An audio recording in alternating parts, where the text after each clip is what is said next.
Assalamualaikum warahmatullahi wabarakatuh. Ketemu lagi dengan saya Dr. Bram Nirvanda dari Nirvanda Capital. Kali ini kita akan bahas buku Margin of Safety karya Seth Andrew Klarman. Seth Klarman ini saat ini di pasar finansial itu dianggap sebagai titisan atau yang penerus dari Warren Buffett. Jadi Seth Klarman ini dijuluki oleh Oracle of Boston. Kalau Warren Buffett dijuluki Oracle of Omaha. Dan Seth Klarman ini itu alirannya lebih mendekati Benjamin Graham daripada seperti Warren Buffett. Nah, kita sekarang ke bab 2, part ketiga.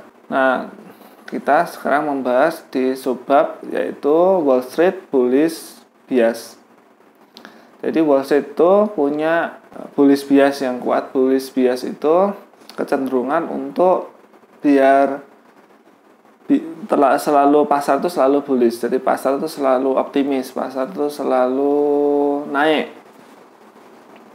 Bullish bias itu maksudnya seperti itu. Karena apa? Karena kalau kondisi pasar sedang naik, Wall Street itu satu, dia punya banyak kerjaan. Contohnya dari kerjaan underwriting. Jadi kalau pasar sedang naik, maka banyak perusahaan ingin IPO. Dan perusahaan jadi yakin kalau IPO-nya laku. Berbeda ketika pasar sedang turun. Ketika pasar sedang turun, contoh waktu krisis 98, tidak ada perusahaan yang mau IPO. Padahal seperti kita bahas kemarin, fee underwriting itu besar sekali, 2-8%. Karena itu perusahaan-perusahaan Wall Street, perusahaan-perusahaan di pasar saham itu, perusahaan sekuritas di pasar saham itu ingin kalau pasar saham itu terus bullish. Jadi biar pasar saham terus naik, biar banyak kerjaan dari underwriting atau melakukan IPO.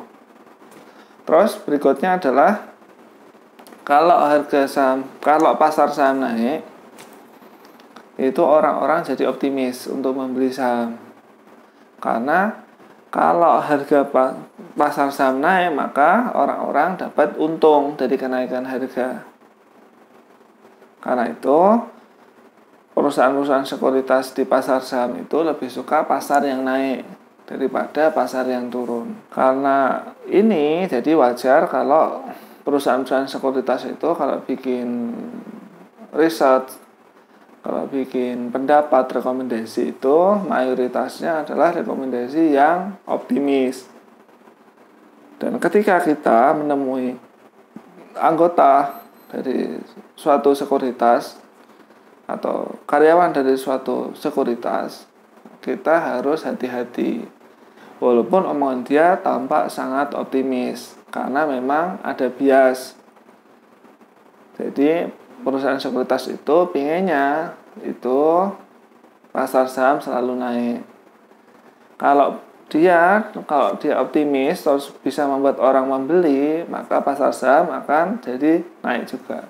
Karena bias di pasar saham yang naik ini, jadi karena perusahaan sekuritas itu lebih suka kalau pasar saham naik, maka perusahaan-perusahaan sekuritas ini kalau bikin rekomendasi atau riset, itu akan bikin riset yang lebih cenderung ke optimis. Jadi, kenapa seperti itu? Contoh, kalau dia bikin rekomendasi, contoh di hari ini yang lagi heboh Antam, atau perusahaan karya, atau perusahaan tambang, nikel, atau perusahaan farmasi, maka dia orang-orang yang masih menyimpan uangnya di tabungan, di obligasi, dan di aset-aset yang lain itu bisa menjual, bisa mengalihkan aset-aset yang selain saham itu masuk ke saham.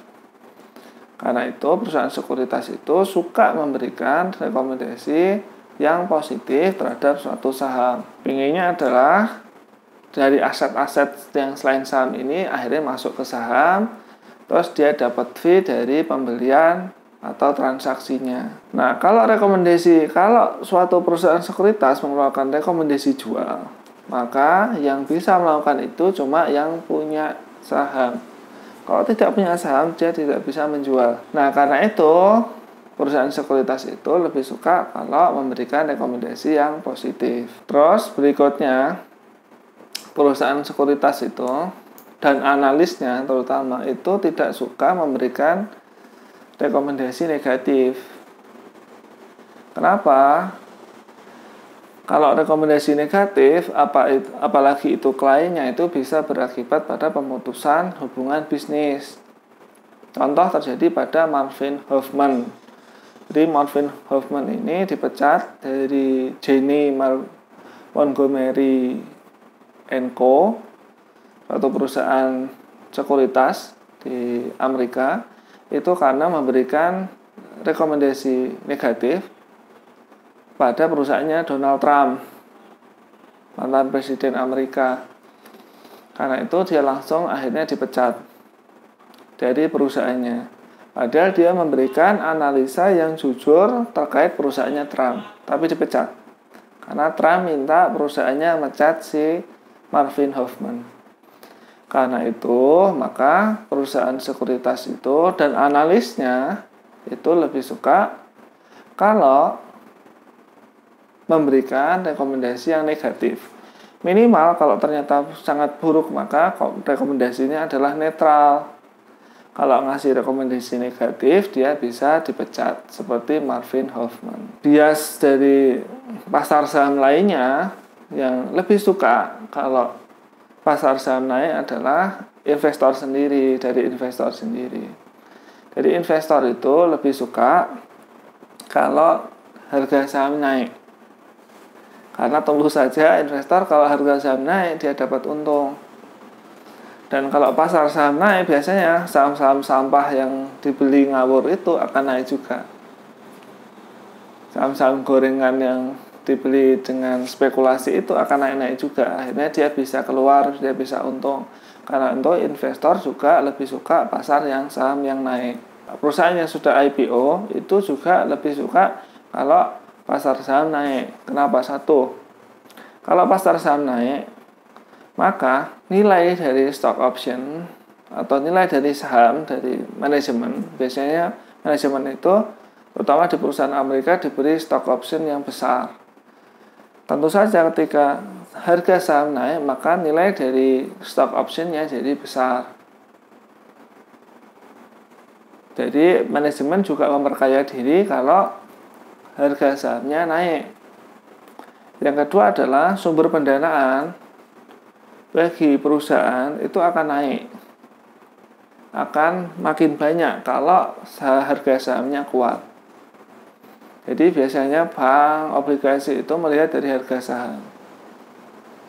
Investor obligasi itu melihat dari harga saham. Apakah ini bisa bayar? Itu melihat dari harga sahamnya juga. Karena itu harga saham yang kuat itu yang diingini oleh perusahaan. Terus berikutnya adalah regulator. Regulator kalau di Indonesia OJK dan pasar bursa efek. Nah, regulator ini lebih suka pasar yang naik karena apa? Investor jadi pede. Nah, kalaupun ada penurunan dan pasti ada contoh Covid kemarin, maka regulator akan membuat penurunan itu jadi tertib dan tidak ada kepanikan. Jadi contoh di Indonesia sekarang karena Covid ini penurunan maksimal 7%. Makanya Antam ini turun terus 7% terus 6, berapa persen. Itu adalah usaha yang dilakukan oleh regulator untuk membuat pasar ini lebih mudah untuk naik daripada untuk turun. Regulator juga bikin peraturan-peraturan yang menjaga pasar tetap bullish, tetap naik terus, yaitu membuat peraturan tidak boleh short sell. Short sell ini minjam untuk dijual kembali ketika harganya sudah turun. Dan di Indonesia ini short sell dilarang. Karena apa? Karena regulator itu takut kalau short sell boleh, nanti orang luar akan short sell saham-saham kita.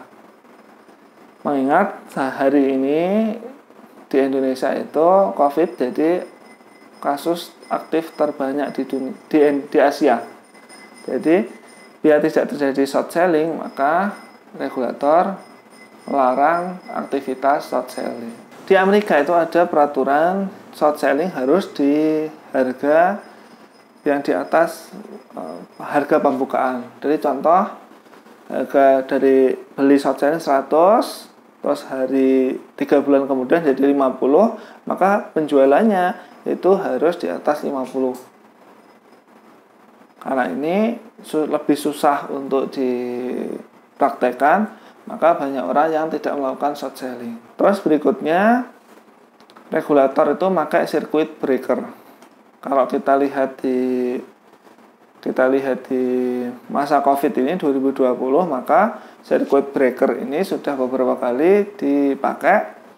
Jadi contoh ketika penurunan 3% atau 5%, stop 1 jam, penurunan 5% lagi, stop lagi, kayak gitu. Jadi tidak bisa langsung penurunan besar dalam 1 hari atau 2 hari, seperti terjadi di 1987. Terus semua faktor ini, dan baik dari investor, dari perusahaan sekuritas, mau dari regulator ini, yang membuat pasar over value atau pasar naik itu berlangsung lama. Makanya kalau kita lihat di siklusnya, pasar panjang, terus krisis, tapi terus naik lagi. Jadi seperti itu. Akibat dari semua faktor ini, mengkoreksi pasar naik itu lebih susah daripada mengkoreksi pasar turun. Kalau pasar turun, kalau harganya sudah sampai terlalu murah, maka orang tinggal beli-beli terus. Kemudian setelah dapat mayoritas, perusahaan dilikuidasi, dia dapat uang cashnya. Kalau pasar naik tidak seperti itu. Kalau pasar naik berarti harga ini sudah mahal. Orang yang punya duit dan merasa ini sudah mahal tidak bisa membeli lagi.